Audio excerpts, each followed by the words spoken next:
भक्तजनों, आपको मेरा नमस्कार। आज हम आपको शिव पुराण रुद्र संहिता द्वितीय खंड अध्याय 5 सुनाने जा रहे हैं। कृपया आप उसे ध्यानपूर्वक सुनना। जय शिव शंकर, जय शिव भोलेनाथ। अध्याय 5 दक्ष की तपस्या और देवी शिवा का उन्हें वरदान देना, जो इस प्रकार से है। नारद जी ने पूछा, पूज्य पिताजी, दृढ़ता पूर्वक उत्तम व्रत का पालन करने वाले दक्ष ने तपस्या करके देवी से कौन सा वर प्राप्त किया तथा वे देवी किस प्रकार दक्ष की कन्या हुई? ब्रह्मा जी ने कहा कि नारद, तुम धन्य हो। इस सभी मुनियों के साथ भक्ति पूर्वक इस प्रसंग को सुनो। मेरी आज्ञा पाकर उत्तम बुद्धि वाले महाप्रजापति दक्ष ने क्षीर सागर के उत्तर तट पर स्थित हो देवी जगदम्बा को पुत्री के रूप में प्राप्त करने की इच्छा तथा उनके प्रत्यक्ष दर्शन की कामना लिए उन्हें हृदय मंदिर में विराजमान करके तपस्या प्रारंभ की। दक्ष ने मन को संयम में रखकर दृढ़ता पूर्वक कठोर व्रत का पालन करते हुए सोच संतोष आदि नियमों से युक्त हो 3000 दिव्य वर्षों तक तप किया। वे कभी जल पीकर रहते, कभी हवा पीते और कभी सर्वथा उपवास करते थे। भोजन के नाम पर कभी सूखे पत्ते चबा लिया करते थे। मुनि श्रेष्ठ नारद तदंतर यम नियमादि के से युक्त हो जगदम्बा की पूजा में लगे हुए दक्ष को देवी शिवा ने प्रत्यक्ष दर्शन दिया। जगदम्बा का प्रत्यक्ष दर्शन पाकर प्रजापति दक्ष ने अपने आप को कृतकृत्य माना। वे कालिका देवी सिंह पर आरूढ़ थी।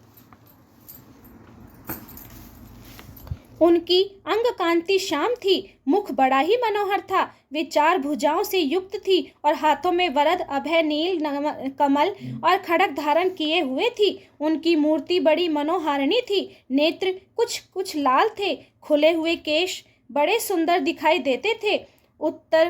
उत्तम प्रभा से प्रकाशित होने वाली उन जगदम्बा को भली भांति प्रणाम करके दक्ष विचित्र वचनावलियों द्वारा उनकी स्तुति करने लगे। दक्ष ने कहा कि जगदम्बा, महामाए, जगदीशे, महेश्वरी, आपको मेरा प्रणाम।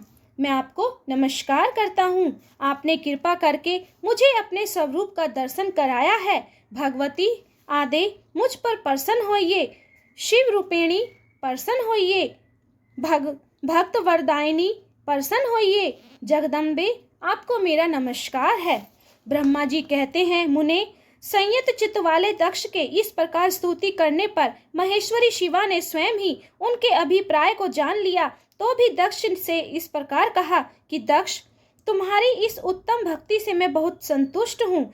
तुम अपना मनवांछित वर मांगो। तुम्हारे लिए मुझे कुछ भी अदेय नहीं है। जगदम्बा की यह बात सुनकर प्रजापति दक्ष बहुत प्रसन्न हुए और उन शिवा को बारंबार प्रणाम करते हुए बोले कि दक्ष ने कहा कि जगदम्बा, महामाए, यदि आप मुझ पर प्रसन्न हैं और मुझे वर देने के लिए उद्यत हैं तो मेरी बात सुनिए और प्रसन्नता पूर्वक मेरी इच्छा पूर्ण कीजिए। मेरी स्वामी जो भगवान शिव हैं, वे रुद्र नाम धारण करके ब्रह्मा जी के पुत्र रूप से अवतीर्ण हुए हैं। वे परमात्मा शिव के पूर्ण अवतार हैं, परंतु आपका कोई अवतार नहीं हुआ। फिर उनकी पत्नी कौन होगी? अतः शिवे, आप भूतल पर अवतीर्ण होकर उन महेश्वर को अपने रूप लावण्य से मोहित कीजिए। देवी, आपके शिवा दूसरे कोई स्त्री रुद्रदेव को कभी मोहित नहीं कर सकती। इसीलिए आप मेरी पुत्री होकर इस समय महादेव जी की पत्नी होइए। इस प्रकार सुंदर लीला करके आप हर मोहिनी भगवान अर्थात भगवान शिव को मोहित करने वाली बनिए। देवी, यह मेरे लिए वर है। यही मेरे लिए वर है। यह केवल मेरे ही स्वार्थ की बात हो, ऐसा नहीं सोचना चाहिए। इसमें मेरे ही साथ संपूर्ण जगत का हित हो। ब्रह्मा, विष्णु और शिव में से ब्रह्मा जी की प्रेरणा से मैं यहाँ आया हूँ। प्रजापति दक्ष का यह वचन सुनकर जगदम्बा का शिवा हंस पड़ी और मन ही मन भगवान शिव का स्मरण करके यूं बोली। देवी ने कहा कि तात प्रजापति दक्ष, मेरी उत्तम बात सुनो। मैं सत्य कहती हूँ। तुम्हारी भक्ति से अत्यंत प्रसन्न हो तो मैं संपूर्ण मनवांछित वस्तु देने के लिए उद्यत हूँ।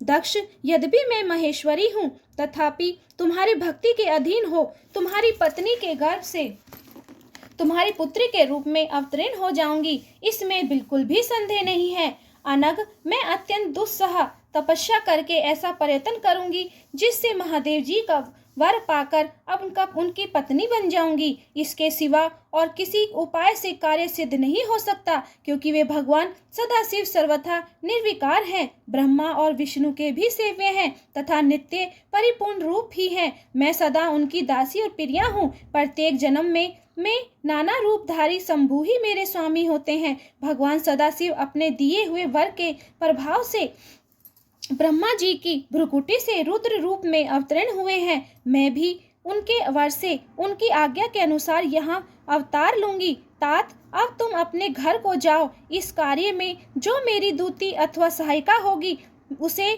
मैंने जान लिया है। अब शीघ्र ही मैं तुम्हारी पुत्री होकर महादेव जी की पत्नी बनूंगी। दक्ष से यह उत्तम वचन सुनकर कहकर मन ही मन शिव की आज्ञा प्राप्त करके देवी शिवा ने शिव के चरणाविंदों का चिंतन करते हुए फिर कहा कि प्रजापते, परंतु मेरा एक प्रण है, उसे तुम्हें सदा मन में रखना चाहिए।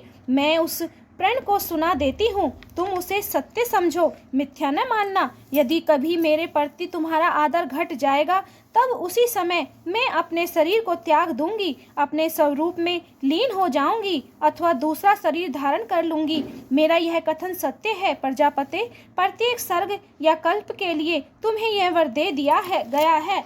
मैं तुम्हारी पुत्री होकर भगवान शिव की पत्नी हो जाऊंगी। मुख्य प्रजापति दक्ष ने ऐसा कहकर महेश्वरी शिवा उनके देखते देखते वहीं अंतर्ध्यान हो गई। दुर्गा जी के अंतर्ध्यान होने पर दक्ष भी अपने आश्रम को लौट गए और यह सोचकर प्रसन्न रहने लगे कि देवी शिवा मेरी पुत्री होने वाली है। भक्तजनों, यह कथा यहीं पर ही संपन्न होती है। आपको यह कथा कैसी लगी? अगर अच्छी लगी हो तो लाइक, शेयर, कमेंट और सब्सक्राइब करना और प्रेम से बोलना जय शिव शंकर, हर हर महादेव।